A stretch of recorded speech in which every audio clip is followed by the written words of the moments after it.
When most people are trying to reach a goal or manifest something into their lives, they usually start by trying to change their outer reality.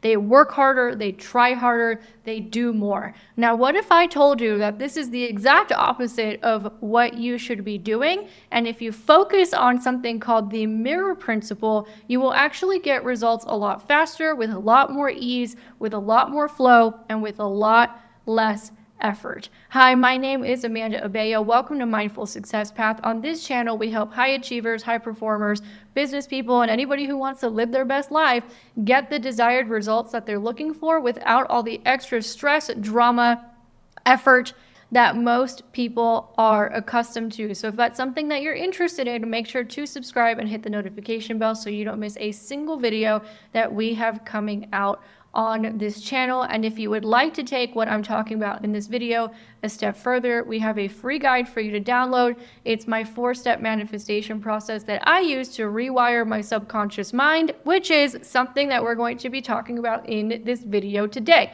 So make sure to download that guide because it's going to be really good supplemental content to what I'm going to be talking about in this video. So the first thing that we have to discuss is what is the mirror principle. So the mirror principle basically states that your reality is a reflection of your internal world. Another way that you may have heard this put is as within, so without, as above, so below. Or if you're a fan of Neville Goddard, everyone is yourself pushed out. Now, what this means, right, is that all the circumstances, all the things you have going on in your life, all the issues, all the situations, your results or lack thereof in your outer reality or a result of what you've got going on the inside. Now, this tends to trigger a lot of people because it requires people to take extreme amounts of personal responsibility. And let's be real, it's way easier to act like a victim, not take personal responsibility, and blame everybody outside of us.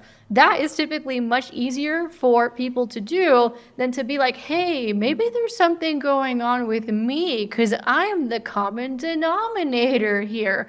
Also, in fairness, most people are conditioned into victim mentality and blaming everybody else except themselves for their results or lack thereof. So this mirror principle can actually be used in 2 ways. The first way that we can use this mirror principle is as follows. If you want to change something in your external reality, you have to change what's going on the inside. Now, what happens is that most people do what I said in the introduction. Most people are like, I want to make more money. Let me go work harder. I want to lose weight. Let me go push myself to the point of exhaustion in the gym. Most people say, you know, I want my spouse or my partner or whatever to start acting this way, right? So that's what most people do. They want to change everything going on outside of them. So they start working on their external reality. And then what ends up happening, right, is instead of your partner changing, you just piss them off and their situation gets worse. Or the harder you work to make money, the less money you make. Or if you do make money, it goes out the door just as fast as you made it. Or, you know, you're trying to lose weight and you're trying to work out, but you can't do it. In fact, you've gained weight. That's a lot of what happens because, again, most people are trying to do the thing the hard way. And if we're trying to do all these things on the outside, but our internal state is still saying things like money's really hard to make, or, you know, as soon as I make money, it just goes out the door, or people don't respect me in relationships, or I'm never going to lose that weight. If that's our internal state, then it doesn't matter what we do on the outside. If we do get what we want, it's going to be a struggle. If we will get what we want, we're not going to be able to keep it, or we're just not going to be able to get what we want at all. So the second way in which we can use this mirror principle is to identify what it is that we actually believe. Because a lot of people consciously, right, they'll work on their conscious thoughts like, yeah, of course I believe that I'm deserving of the best relationship in the world. They will consciously say that, but subconsciously they don't actually believe that, and you can tell based on the status of their situationship in their life. So if you want to get a good look at what it is you actually believe, take a look at the results, the people, and the circumstances that you have going on in your life, and it's going to reflect to you exactly what you believe going on in your subconscious or whatever subconscious programming you actually have. Because people will say, man, I would love to make more money all the time. But if you look at their bank accounts, it's pretty obvious that they don't believe they can actually make the money, and that they may have subconscious programming about money, like money's hard to make, money's evil. Stuff happens all the time. Okay, so what we have to do, right, in order for the mirror principle to start moving in a, let's say, positive direction in our lives, is because the thing is that this principle is working whether you're actively aware of it or not. Most people are just using it in a negative way, for lack of a better term, where they're not getting the results that they want. People are not treating them the way that they want, and they're not getting what they want in life. And so the idea is, how do we start changing this in order to move it in a positive direction and get what it is that we want in life? And there is a caveat to this. The mirror principle is not about you manipulating other people into behaving the way that you want them to. The mirror principle is about you taking responsibility about your own reactions and your own triggers and how you actually respond to things. When you change how you respond to things and what you believe about things, your outside circumstances are going to change. Sometimes that means that the people that you want to behave better will behave better. Sometimes it means those people gotta go so other people can come in. So this is not about manipulating your outside circumstances. This is about changing your outside circumstances for the better, and you have to be okay with what those changes actually are. So how do we actually change the internal state? Number one, stop seeing yourself as a victim. Even if you were a victim of something, it's not helpful to think like a victim. It is not productive. It is not helpful. It does not help you get anywhere. So what it means to stop seeing yourself as a victim is to take agency over your life and your results. This is where that radical personal responsibility comes in that freaks people out sometimes. So you have to take responsibility for your actions. You have to take responsibility for your reactions. You have to take responsibility for your emotions. You have to take responsibility for how you react to things going on in your life. You have to take responsibility for your results or lack thereof in your life. You have to say, hey, I'm the common denominator here, so I have to change me. This is like people who are in one bad relationship after another, and eventually they finally have the aha moment where the common denominator is them and that they have to change themselves, and then they stop dating assholes, right? It's kind of like that, where you have to realize you are the center of your universe, right? You are the common denominator, therefore change you, right? Take responsibility for you, not for everybody else. Don't take responsibility for them and what they're doing and what they're dealing with, just you. The second thing, right, and this is for those of you who, let's say you were a victim of something, because I can't think of a better word right now. Let's say you were frauded or something. Okay, well, realize that you may not have control over what goes on outside of you, but you do have control over how you respond and how you choose to perceive the things that happen to you. Okay? And when you realize that you can choose how you respond to things and how you perceive things, you're automatically not a victim, right? You're not in victim mentality where you're blaming everybody else for your problems. We all know that person, right, that never takes responsibility for anything, is always blaming everybody outside of them. They're a miserable person to be around. Don't be that person, right? So that's how you stop being that person, and that automatically starts changing your internal state, and then your outward circumstances will begin to change as well. The second thing you can do is you can work on changing your subconscious mind. So here's the thing. Our subconscious mind is the one running the show.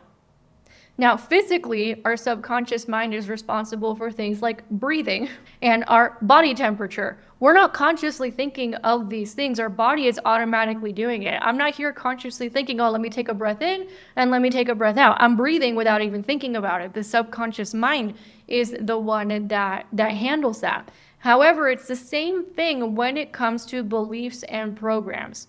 So we have to start identifying what those subconscious beliefs are, because then we can work on changing those, and then we can change our outer reality. I'm going to give an example of just how deep this can go when you are unaware of what's going on in your subconscious. So you may have heard me mention a few times that a few years ago I had the worst burnout of my life. I was on my way to $1 million company. My business was growing really fast, and then I crashed and burned, lost all the money. It was really bad. And I didn't realize what was going on at the time until I got help from an expert in neuroscience that I had a couple of subconscious beliefs, subconscious, so I was not aware of these things, that were running the show and causing me to sabotage left and right. One of those beliefs was money equals anxiety, which I picked up from my family, whether we had money or didn't have money, money equals anxiety. I could have no money and be anxious. I could go above a certain amount of money and my anxiety actually got worse than when I didn't have money, because money equaled anxiety. So the more money I made, the more anxiety I got. And the second thing that was going on is that I had a form of survivor's guilt. So my family fled the Cuban Revolution. They were doing okay for themselves. They weren't like super wealthy or anything. I guess you could put them in middle class, and they lost everything. Absolutely lost everything in a communist dictatorship, because that's what communist dictatorships do, is they steal everything from everybody that they earned and take it for the government, take it for themselves. So this probably came from my grandparents more than my parents. There was a survivor's guilt there, where it's like, oh, we got out, but we had to leave family and countrymen behind. So there were actually two stories going on there. One, the more successful I got, the more guilty I felt. And I didn't know where that came from, subconscious programming from my family. And the second thing was that I felt like I was in danger the more successful that I got. Well, yeah, because my family fled a revolution that you could be nominally successful and they would put you in prison and take stuff from you. So I was not aware that these things were running the show. It turns out I had built a whole life on these beliefs and I was not aware of it. So that is how powerful the subconscious mind is. And in my case, I had to go through some pretty brutal moments to figure out what was going on in that subconscious mind. Hopefully you won't have to, right? But everybody's on their own path. So how do you identify these subconscious beliefs? Well, look at your results and you'll get a good idea of what's going on. So in my case, I just started noticing, well, that's really weird. I just made all this money, but like I feel more anxious than ever. I feel like I'm terrified. My brain feels like it's shutting down and I'm doing everything possible to get rid. Like I started acting so out of character that I knew something was wrong.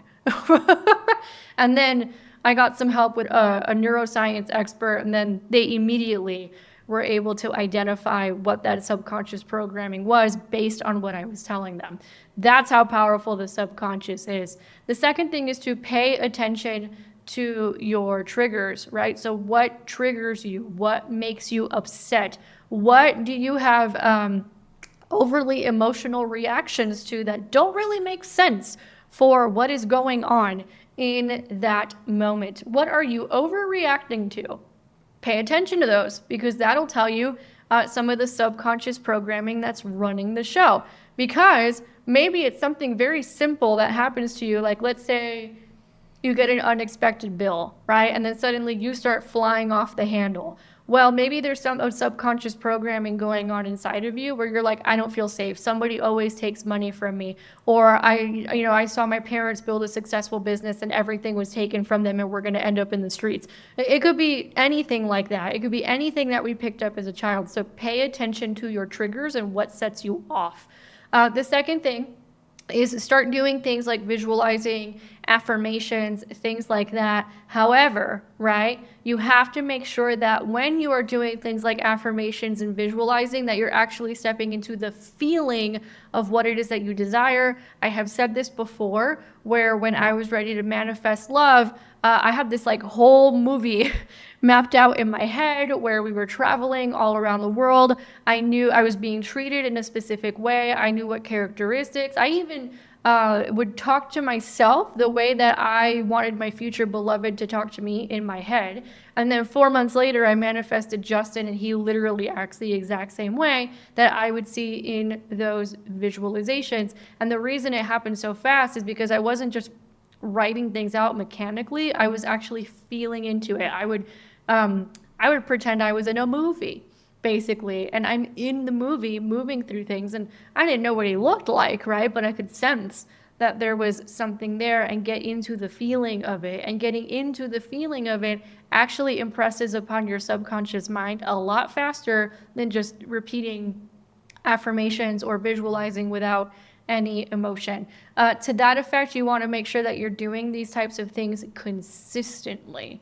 It's not a one and done. Okay, we're going to be working on this stuff until we are no longer breathing. Basically, we are no longer on this earth. So this is consistency. And then finally, do an exercise that I absolutely love called the Decision Matrix by David Bayer.